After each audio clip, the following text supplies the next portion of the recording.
గత 2 సంవత్సరాల నుంచి ఇది మంచి ప్రభుత్వం, మన ప్రభుత్వం అని చెప్పి ఏదైతే మాట ఇచ్చారో కూటమి ప్రభుత్వంలో అవన్నీ కూడా వరుసగా చేయటం జరిగింది. ఎప్పుడు ఏ ప్రభుత్వాల్లో కూడా సూపర్ 6 అనేటటువంటివి కానీ ఇచ్చినటువంటి హామీల్లో 100% చేసినటువంటిది కూటమి ప్రభుత్వం. ఎంత ఖర్చు అయినప్పటికి కూడా మరి దీన్ని ఇంప్లిమెంట్ చేసి తీరాం. ఏదైతే సజావుగా నడుస్తుందో రాష్ట్రాన్ని అన్ని వైపుల నుంచి కూడా ఇండస్ట్రియల్ సైడ్ కానీ ఇరిగేషన్ సైడ్ కానీ అదేవిధంగా సోషల్ వెల్ఫేర్లో కానీ అభివృద్ధి సంక్షేమం అని 2 కళ్ళతో చేస్తుంటే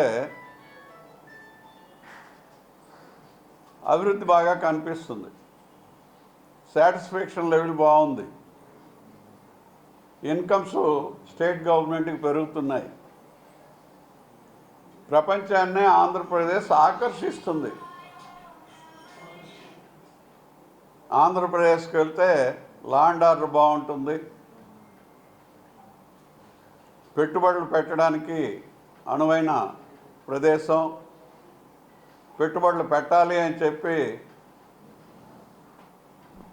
గూగుల్ కానీ టీసీఎస్ కానీ అదానీ కానీ మన విశాఖపట్నంలో వచ్చినవన్నీ మీరు చూస్తున్నారు.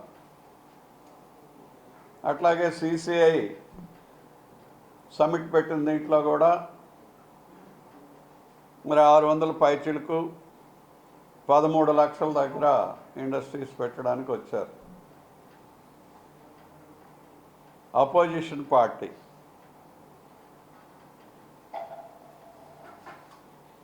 ఈయన మాజీ ముఖ్యమంత్రి జగన్మోహన్ రెడ్డి గారు, ఆయన నిర్వాహకం మనం చూస్తున్నాం. పీపీఏల విషయంలో కానీ పీపీఏలు వేసేటప్పుడు ఒక ముఖ్యమంత్రిగా పనిచేసిన వ్యక్తి గతంలో అనేక విధాలుగా మరి అనేక శాఖలు పనిచేసేటటువంటి council opposition leader Botsa Satyanarayana garu కానీ వీళ్ళు మాట్లాడే మాటలు కానీ వాళ్ళ చేష్టలు కానీ వాళ్ళ తీరు కానీ చూస్తుంటే ఆంధ్రప్రదేశ్కే కాదు రాజ్యాంగ వ్యతిరేక విధానాలు అవలంబించే పరిస్థితికి వచ్చారు. ఎవరైనా అపోజిషన్ వాళ్ళు ఉంటే వాళ్ళ బాధ్యత ఇది కాదు, మీరు ఇలా చేస్తున్నారు, దీన్ని ఇలా చేస్తే బాగుంటుంది అని చెప్తారు. With in the limits of the democracy. ప్రజాస్వామ్యంలో రాజ్యాంగబద్ధంగా గొర్రెలు నరకడం, రక్తాభిషేకాలు చేయడం దేనికి సంకేతాలు? ఇది మీరు చేసిన 5 సంవత్సరాల పరిపాలనలో చేసిన కుంభకోణాలు, ఆటవిక రాజ్యం, రాజ్యాంగ వ్యతిరేక విధానాలు, వ్యవస్థలను నాశనం చేసినటువంటి స్థితి మీరందరూ చూశారు, ప్రజలు చూశారు,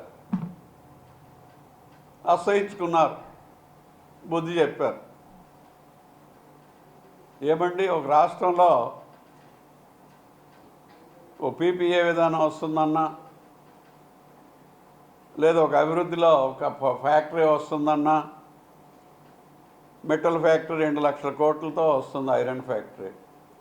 నువ్వు ఇక్కడ పెట్టావంటే 5 సంవత్సరాల తర్వాత ప్రజలు కానీ నాకు ఓటేస్తే నేను ముఖ్యమంత్రి అయితే మీ సంగతి చూస్తానంటే పెడతాడండి ఎవడైనా? ఎవడైనా పెడతాడా? అసలు మీ ఆలోచనలు ఏంటి? ప్రజాస్వామ్యంలో ఉన్నారా? ఈ రాజ్యాంగం కింద పనిచేస్తున్నారా? లేదు ఎన్నిసార్లు జైలుకి వెళ్ళినా పర్వాలేదని అనుకుంటున్నారా? ఏంటి మీ పరిస్థితి? ఏంటి మీ మాటలేంటి? ప్రజాస్వామ్యంలో ఈ దేశంలో ఈ రాష్ట్రంలో మీరు చేసిన విధానం దేశంలో కూడా సాగితే దేశ ప్రజలు కానీ రాష్ట్ర ప్రజలు కానీ ఏమవ్వాలి? కనీస జ్ఞానం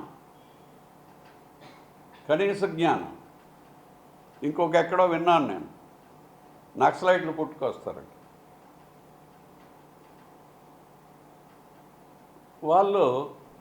వాళ్ళ సిద్ధాంతం కోసం చెట్ల కింద ఎండలోన వానలోన పురుగులు కరిచినా తేళ్ళు కరిచినా సిద్ధాంతం నమ్ముకునేవాళ్ళు. వాళ్ళకి మీకు చాలా తేడా ఉంది.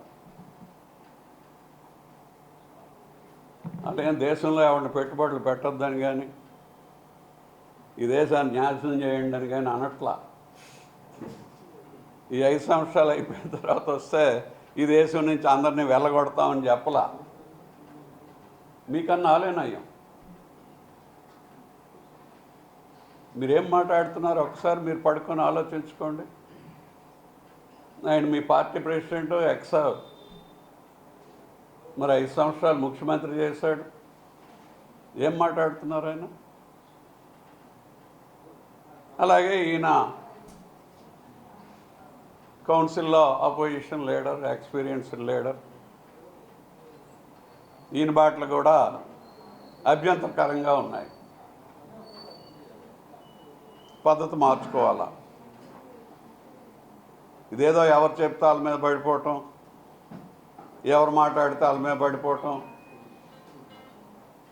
అల్టిమేట్గా ఎవరు ముఖ్యమంత్రి అయినా ఏ పార్టీ అధికారంలోకి వచ్చినా ఈ రాష్ట్రంలో సంక్షేమము అభివృద్ధి ధ్యేయంగా మాట్లాడాల.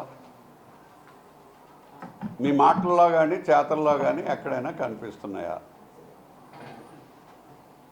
ఇది మేము ప్రజలకు చెప్పాలా? ఇంతవరకు మీరందరూ పేర్లు పెట్టి ఏ పత్రికల్లో చూసినా ఏటి చూసినా వైట్ కాలర్ నేరస్తులే డేంజరు, ఉగ్రవాదుల కన్నా డేంజర్ అని రాస్తున్నారు. మీరు చదువుతున్నాం. కానీ ఇప్పుడు ఈ నెల 2 మాసాల నుంచి వీళ్ళ మాటలు చూస్తుంటే ఏంటంటే ఉగ్రవాదంలో ఉన్న వాళ్ళు కూడా ఆ విధమైనటువంటి చర్యలు తీసుకోవట్లేదు. ఆంధ్రప్రదేశ్లో ఎవడైనా ఇండస్ట్రీ పెడితే నీ సంగతి తర్వాత చూస్తానా? లేదు గవర్నమెంట్ టెండర్ ఏదైనా వేస్తే నువ్వు టెండర్ వేస్తే నీ సంగతి తర్వాత చూస్తాను అని అంటే మనం ఆటవిక రాజ్యంలో ఉన్నామా? ఆది మానవులమా? మీ ఆలోచన ఏంటి? మీ ఇద్దరు ఆలోచన మీరు ప్రజలకు ఏం చెప్తున్నారు? రాబోయే తరాలకు ఏం చెప్తున్నారు? ఒకసారి ఆలోచించండి.